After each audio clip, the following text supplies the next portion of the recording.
Hi friends, welcome to நித்தம் சமையல். இன்றைக்கி வாழைக்காய் வறுவல் எப்படி பண்ணுறதுன்னு பார்க்கலாம். இதை நம்ம எல்லா வெரைட்டி ரைஸ்க்கும் சைட் டிஷ் எடுத்துக்கலாங்க. அதுக்கு ஃபஸ்ட்டு 2 வாழைக்காவை மேலே இருக்கிற தோலை சீவிட்டு இந்த மாதிரி சின்ன சின்னதாக கட் பண்ணி வச்சுருக்கேன். இந்த மாதிரி ரவுண்ட் ஷேப்பில் ரொம்ப பெருசாகவும் இல்லாமல் ரொம்ப மெலிசாகவும் இல்லாமல் இந்த மாதிரி மீடியமாக கட் பண்ணி எடுத்துக்கலாம். கட் பண்ணிவிட்டு இதை தண்ணியில் போட்டு வச்சுக்கலாங்க, இல்லை அது கருத்துடும். இப்போது ஒரு பேனில் எண்ணெய் சேர்த்துக்கலாம். எண்ணெய் சூடானதும் நம்ம கட் பண்ணி வச்சுருக்க வாழைக்காய் இதில் சேர்த்துக்கலாங்க. இது கூடவே இதுக்கு தேவையான உப்பு, கொஞ்சமாக உப்பு சேர்த்துக்கோங்க. அப்புறம் 1/4 டீஸ்பூன் போல் மஞ்சள் தூள் சேர்த்துக்கலாம். சேர்த்துட்டு இது எல்லாத்தையும் நல்லா கலக்கி விட்டுக்கலாங்க.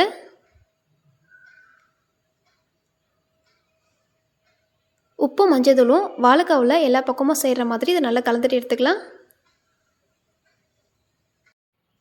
இந்த மாதிரி நல்லா கலந்து விட்டுட்டு இதை வேக வச்சுக்கலாங்க. வாழைக்காவை ஒன்று மேலே ஒன்று இல்லாமல் இந்த மாதிரி தனித்தனியாக பிரித்து வச்சுட்டு இப்போ வேக வச்சு எடுத்துக்கலாம். மூடி போட்டுட்டு ஸ்டவ்வை மீடியம் ஹீட்டில் வச்சுடுங்க. ஒரு 3 நிமிஷம் போல் இந்த பக்கம் வேகட்டுங்க.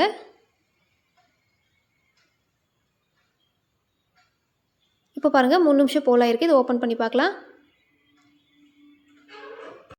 இதை திருப்பி விட்டுக்கலாம்.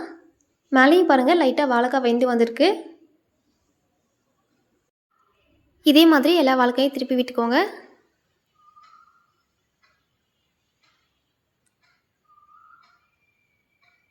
இந்த மாதிரி திருப்பி விட்டுட்டு அப்புறம் திரும்பவும் மூடி போட்டுட்டு இந்த பக்கமும் ஒரு 3 நிமிஷம் போல் குக் பண்ணி எடுத்துக்கலாங்க.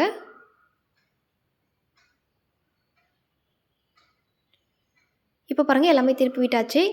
இப்போ மூடி போட்டுட்டு ஒரு 3 நிமிஷம் போல் வேக வச்சு எடுத்துக்கலாம். இப்போ 3 நிமிஷம் போல் இருக்குங்க. இதை ஓப்பன் பண்ணி பார்க்கலாம். இப்போ வாழைக்காய் நல்லா வெந்து வந்திருக்குங்க.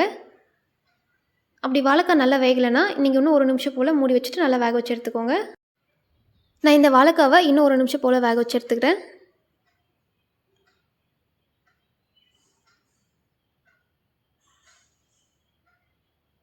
இப்போ இந்த வாழைக்காய் நல்லா வெந்திருக்குங்க. இந்த வாழைக்காயை நம்ம வெளியில் எடுத்துடலாம். இதை நம்ம வெளியே எடுக்கிறதுக்கு முன்னாடி ஃபஸ்ட்டு வாழைக்காய் வெந்திருக்கலைன்னு செக் பண்ணி பார்த்துக்கலாங்க. நம்ம இதிலேருந்து ஒரு வாழைக்காய் எடுத்துகிட்டு இப்படி உடச்சி பார்க்கும்போது உள்ளே நல்லா வெள்ளையாக வந்துருக்கணுங்க. இந்த மாதிரி நல்லா வெள்ளையாக வந்தால் வெந்திருக்குன்னு அர்த்தம். இதை எடுத்துகிட்டு நம்ம அடுத்த பட்சம் சேர்த்துக்கலாம். இது கூடவே கொஞ்சமாக உப்பு, கொஞ்சமாக மஞ்சள் தூள் சேர்த்துட்டு வேக வச்சு எடுத்துக்கலாம். மூடி வச்சுட்டு இது நல்லா வேக வச்சு எடுத்துக்கலாம்.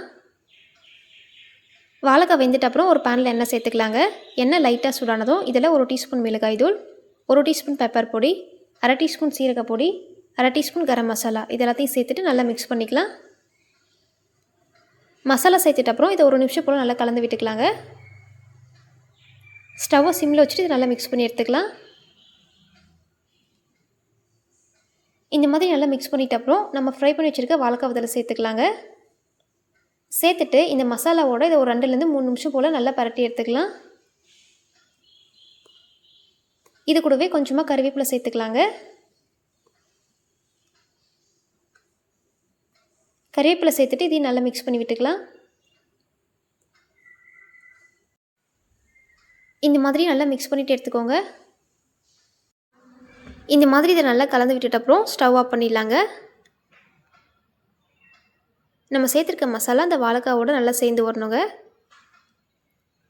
இப்போ ஸ்டவ் ஆஃப் பண்ணிவிட்டு நம்ம வெளியே எடுத்துடலாம். இந்த வீடியோ உங்களுக்கு பிடிச்சிருந்தா லைக் அண்ட் சப்ஸ்கிரைப் பண்ணிக்கோங்க. நெக்ஸ்ட் வீடியோவில் பார்க்கலாம்.